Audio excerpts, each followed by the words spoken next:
everybody, and welcome to the final part of my review on the Ferrari Portofino. In the first installment, I gave a walk around of the car, talked you through the prices, the specs, and the features of this particular example. So if you haven't seen that yet and you want to check it out and see more of what the car looks like both inside and out, go and look at that video now. Follow the link up here. However, this is the bit where I talk about the drive and deliver my verdict on Maranello's baby car. It really says a lot that these days a 600 horsepower twin turbo 200 mile an hour V8 is the entry point into Ferrari ownership. You don't really have to go that far back in time to find cars that were the top of the range producing those kinds of figures. To recap, and for those who haven't seen part one, Ferrari consider the Portofino as an entry point into the brand. It is very much the gateway drug. 70% of customers of Portofino are what Ferrari call conquest customers. They have never had a Ferrari in their lives. A much larger than normal proportion of buyers are women, and people are far more likely to use their Portofinos on a daily basis than any other model in the lineup. December is not exactly a natural time to be driving around a 600 brake horsepower rear-wheel drive car. However, it is doing the job absolutely fine. Again, one doesn't have to go that far back into the past to find cars with this kind of power that be utterly and totally terrifying, even doing normal, ordinary speeds like I am at the moment. But don't worry, we aren't far from some far more interesting and exciting roads where I can test the car's dynamics just a little bit more. Unfortunately, I do have to put something of a caveat at the start of this review to say that it is 3 degrees out there, it has been colder than this for the majority of the time I've had the car, and it is wearing Pirelli Sotto Zero winter tyres. So I feel like I'm not going to be able to give the most honest and complete appraisal of the car's dynamics, but I will do the very best job that I can. What I can tell you, even at these sedate speeds, is the fact that this is an absolutely fabulous place to be. Not only is it a very high quality and comfortable interior, but these seats are an amazing place to do many miles. I've racked up just over 500 already, and even with the roof down, I am reasonably warm and, well, very free from wind buffeting. I've got a little bit just in my hair, and that's it. This is probably one of the best cabins I've ever been in any convertible. It truly is spectacular. Ferrari spent an awful lot of time and effort making sure that this car was better in every way than the car that preceded it, the California T. And that extends to things that you really wouldn't think Ferrari would care about, like the amount of airflow in the cabin. My one observation is that with these very chilly temperatures, my feet are warm, my upper body is warm, but my kind of thigh area does get very chilly indeed, so I have done a little bit of driving with a granny blankie on. I make no bones about that, that's what it's taken, and that's one thing I'd feed back to Ferrari. A little vent down here just to direct a little bit of warm air at your knee and thigh area would go an awful long way to making this car just that much more livable, because honestly, on a day like today, this is a glorious place to be.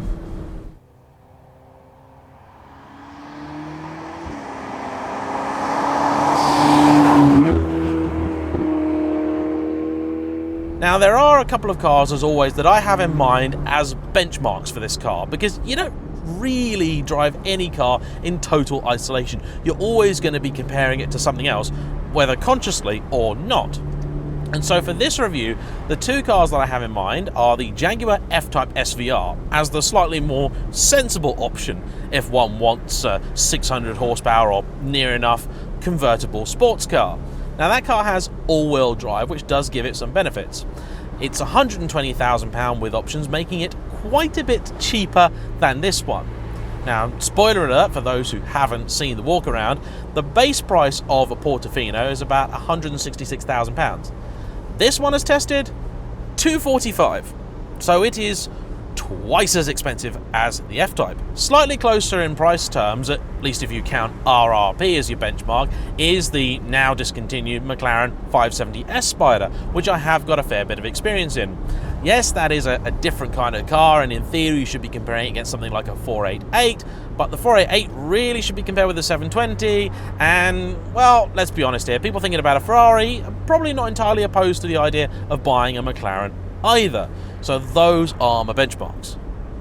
From in here, feels far more special than either of those, and from outside, looks way better than the Jag, looks much, much better. That's kind of my conclusion, and this is filled with all the tech, all the toys one could possibly ever need.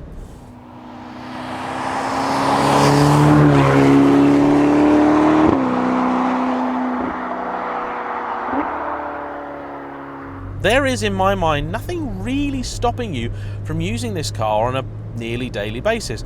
The gearbox is nice and friendly, and how aggressive it is depends very much on how far down you've got your right foot.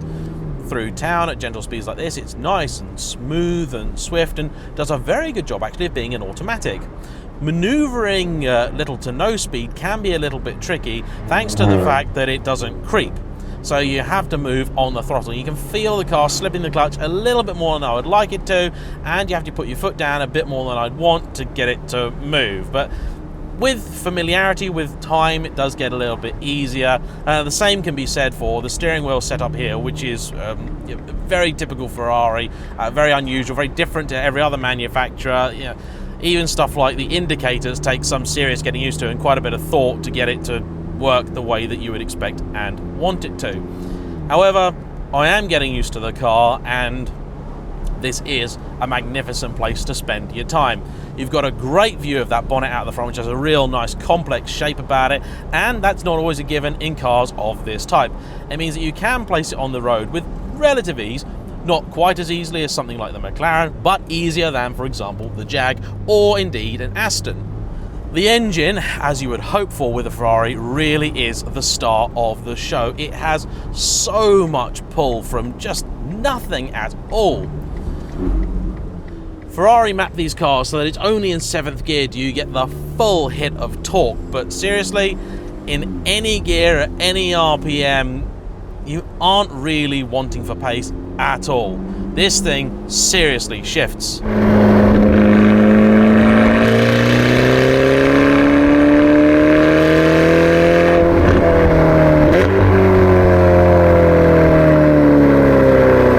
Makes a pretty pleasing noise too. It's getting pretty damn difficult to find a car now which actually makes a nice sound. Turbos, stricter emissions regs, tighter controls even on the noise itself, all these things have their part to play in the fact that you just don't get genuinely great sounding cars that often these days, but this one is pretty good.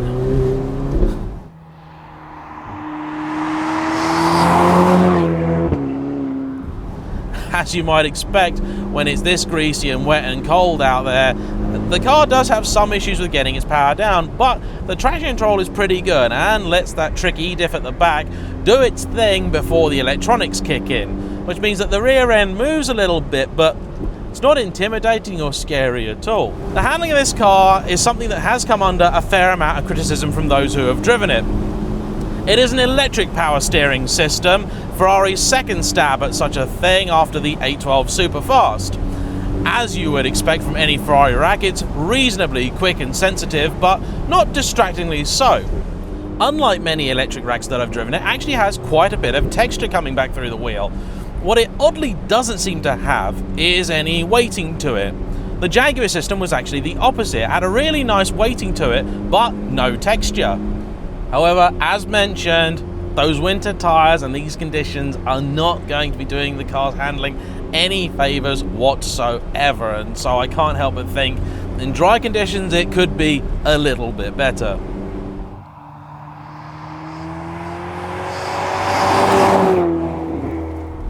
On the motorway, doing the ordinary stuff, cruising, this car is absolutely fantastic.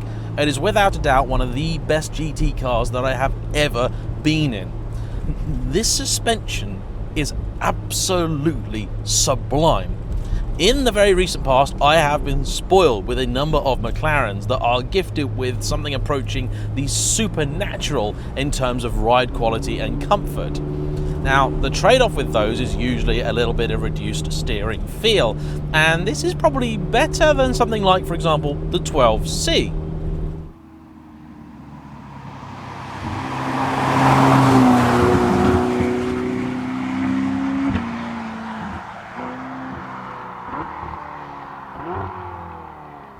Now, this is perhaps not as comfortable as the 12C, but I took my friend out who owns that car and he thinks it's, well, pretty dang close.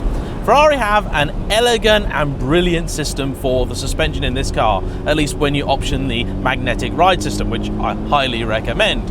You have sport or comfort. That is it.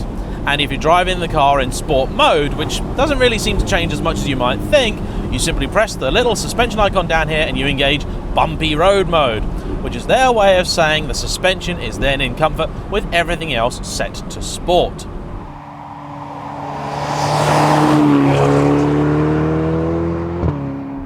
As you probably noticed, today I seem to be cursed with an awful lot of Sunday drivers for a Monday.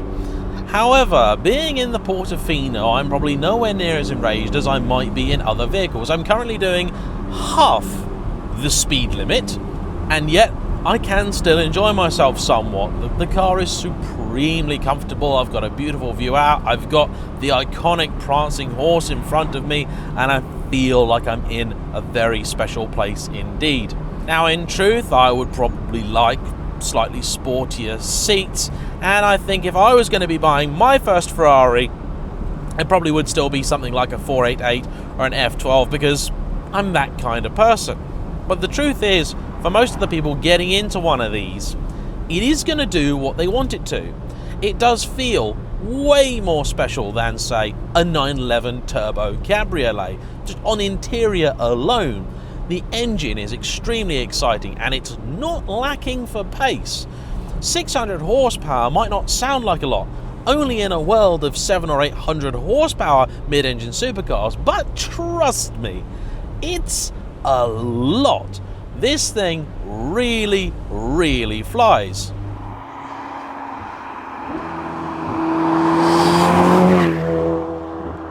Perhaps most importantly too, the car also gets a lot of admiring glances and looks, and I haven't had any trouble at all driving this car around from people, and that is something that unfortunately can happen when you're in England.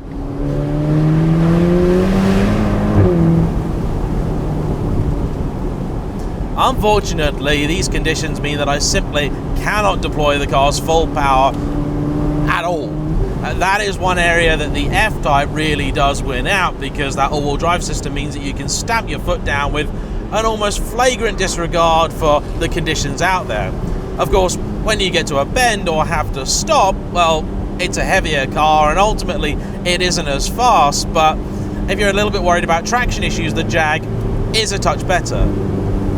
In every other meaningful area though, the Ferrari bosses it. It really does.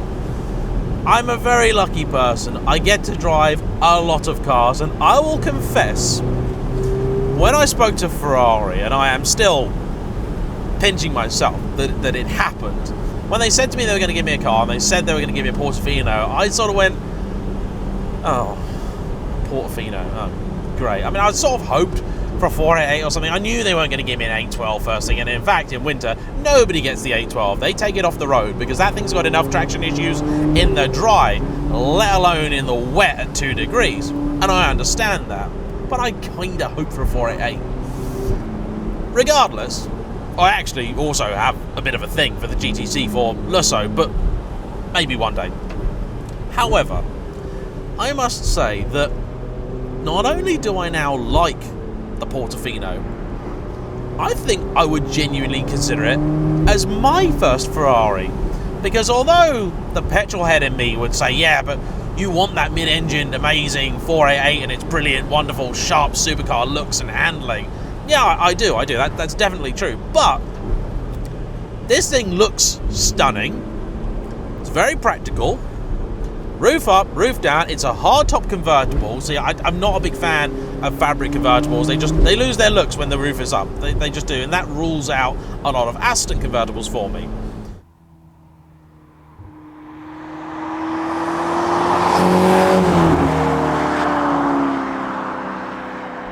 This is great at covering miles, and I can't help but wonder, when it's dry out there, how much fun you'd have driving it.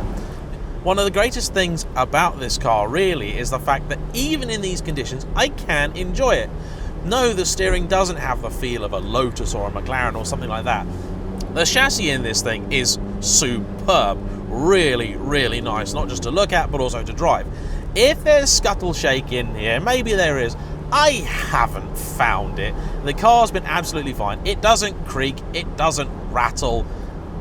It's groovy, okay? Don't worry about that sort of stuff. But for driving it, even at 5/10ths, you can string together the corners. You can enjoy it. When you've got the roof down, you don't even have that much wind in your hair. It's just a fabulous place to be. A wonderful thing to spend time in.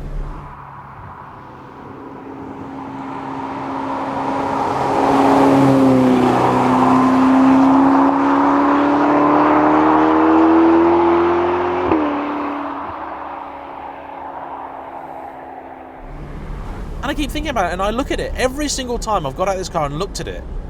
I like it that little bit more. It's not perfect. It's not. The options are ridiculously expensive. But I was checking out Auto Trader the other day, and I was looking at used Portofinos. There's a few of them out there in very nice specs, with not too many miles on fairly new cars, of course. There was one, Rosso Creamer, about 4,000 miles. Nice spec. It was 166 grand, so it's basically the base price of a new one. And don't forget, Ferrari will give you 7 years free servicing and a 4-year warranty.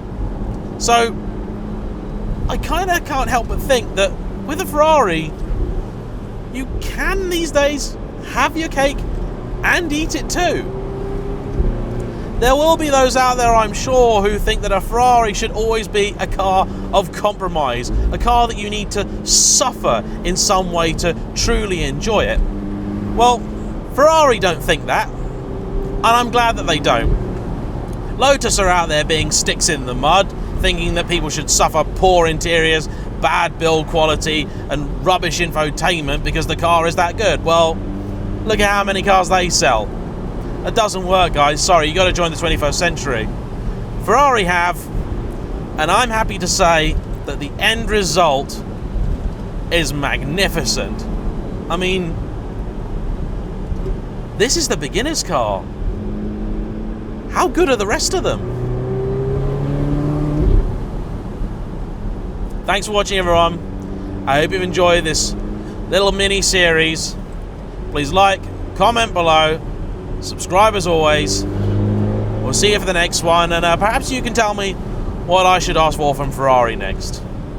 Thank you now. Bye bye.